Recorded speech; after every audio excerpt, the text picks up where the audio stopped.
Obrigada, presidente. Bom dia a todos. Quero começar dizendo que a esquerda e o Partido dos Trabalhadores não só têm confiança nos militares, como foi também a esquerda e o Partido dos Trabalhadores em seu governo que mais prestigiaram os militares brasileiros. Isso não quer dizer que nós não tenhamos discordância de certos oficiais e de alguns posicionamentos. E aí eu quero começar externando os meus respeitos pelas Forças Armadas brasileiras. Mas quero também dizer que eu fico muito surpreendida com a ingratidão e até a deslealdade de certos oficiais no tratamento ao presidente Lula e ao Partido dos Trabalhadores. Mas fico mais surpreendida ainda, e isso eu gostaria de registrar, como pessoas do alto comando das nossas Forças Armadas têm desdenhado da nossa soberania, têm sido coniventes a uma postura de um presidente que bate continência à bandeira norte-americana, que aceita entregar a base de Alcântara, que assiste passivo ao fatiamento e à venda da maior empresa e riqueza brasileira, que é a Petrobras. Quero dizer que os senhores oficiais que estão hoje nos ministérios desse governo não serão julgados pelas suas opções políticas e morais. Os senhores serão julgados na história pelo compromisso com a soberania nacional. E aí eu quero resgatar aqui algumas verdades.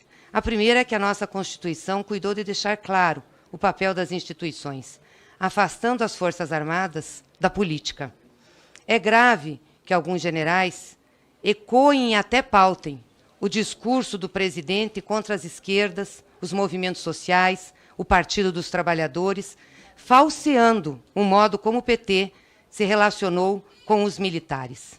Isso ficou externado na sua fala grosseira e até destemperada, general Heleno, naquele café da manhã no Palácio do Planalto. Os governos do PT sempre trataram as Forças Armadas com respeito e dignidade, integrando-as no esforço democrático de desenvolvimento. Os senhores devem lembrar que, em 2002, o Exército teve de dispensar 44 mil recrutas, quase 90%, porque o então presidente Fernando Henrique Cardoso tinha cortado as verbas do soldo e da alimentação. Os recrutas foram dispensados, que não foram dispensados, vinham trabalhar ao meio-dia. Faltava rancho. Os cabos e os sargentos não tinham dinheiro para comprar botas. A partir de 2004, isso se reverteu e teve uma recuperação do soldo dos militares com aumento reais. Os generais, graças ao governo de Lula e Dilma, tiveram um aumento real de 32,7% sobre a inflação e os capitães de mais de 50%. Isso fora os adicionais. As tropas antes que estavam desmoralizadas e mal treinadas, que eram utilizadas para reprimir o povo, como foi no governo tucano, quando invadiram as 5 refinarias da Petrobras para acabar com a greve dos petroleiros, quando fizeram ocupações em Curionópolis, Eldorado do Carajás, sul do Pará, foram convocadas pelo presidente Lula para defender o povo, o território, a soberania nacional. Esses são os valores inscritos na Estratégia Nacional de Defesa, que foi lançada em 2008, com um rico diálogo entre os militares e atualizada em 2012.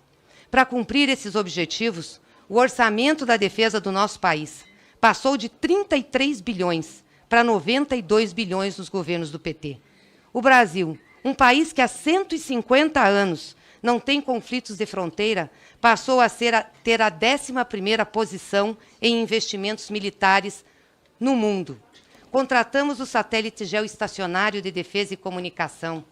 E, ao invés de servir como cossacos contra os trabalhadores, as Forças Armadas foram convocadas nos nossos governos para tarefas de alto prestígio, como o comando das Forças de Paz no Haiti, em que o senhor participou, e no Líbano.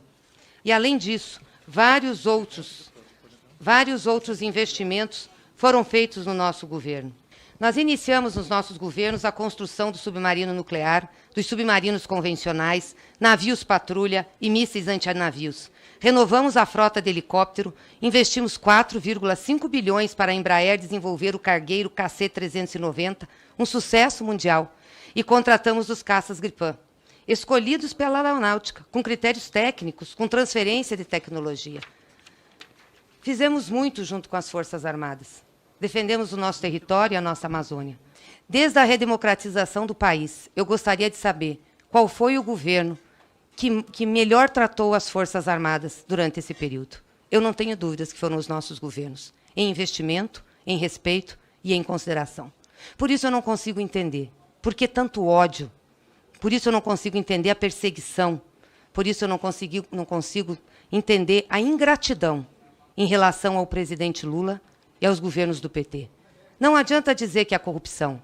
Aliás, a situação da corrupção imputada a Lula e ao PT começa a ser desvendada pelas revelações da Lava Jato, pelas atitudes que o atual ministro Moro tinha como juiz, com o então acusador Deltan Dallagnol. Isso sim, envergonha o nosso país como Estado democrático de direito. Envergonha internacionalmente. Como a justiça pode ser objeto e uso para perseguição daqueles que são, não inimigos, daqueles que são os que disputam na política. Lamentavelmente, é isso que nós estamos vivendo no Brasil. Por isso eu gostaria muito de entender por que esse ódio. Eu tinha que fazer esse restabelecimento da verdade por tudo que eu ouvi nessa comissão, por todas as coisas que aqui foram faladas e pelo ataque que o Partido dos Trabalhadores teve. Mas eu desafio qualquer um aqui a me dizer em qual outro governo as Forças Armadas contaram com tanto prestígio e respeito como contaram nos governos do PT. E, para encerrar, eu quero fazer 3 perguntas sobre o tema que o senhor veio aqui responder. Já se sabe, gostaria de saber se os senhores já sabem, se a droga apreendida no avião da FAB seria entregue na Espanha ou em Tóquio. Se os 39 quilos de cocaína eram de cocaína ou de pasta de coca. O vice-presidente general Mourão afirmou em entrevista que, pelo volume da droga, haveria conexões. Já foi identificada alguma conexão no Brasil ou no exterior?